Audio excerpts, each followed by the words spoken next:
Jou daaglikse CLF inspirasie. Die Here beskerm. Die Here beskerm jou. Die Here bewaar jou van alle gevare. Ons lees dit in Psalm 121 vers 5. Die skrywer vra die vraag: waar sal my hulp vandaan kom? Rondom was daar rotsvaste berge. Party mense glo daar woon afgode op die berge. Sal die berge beskerming gee? Nee. Die skrywer weet, my hulp kom van die Here af. Die Here wat nie net die berge gemaak het nie, maar ook die hemel en aarde. Hy is van altyd af daar en sal altyd wees. Hierdie God slaap nooit nie. Hy is altyd daar om ons te beskerm. Bedags as die son warm is hy daar vir ons. En snags as dit donker is, bewaar hy ons. Hy bewaar ons van alle gevare.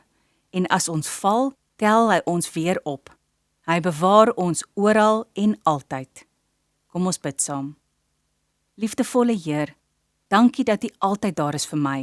Dankie dat U altyd hoor as ek vra of na U roep. Amen.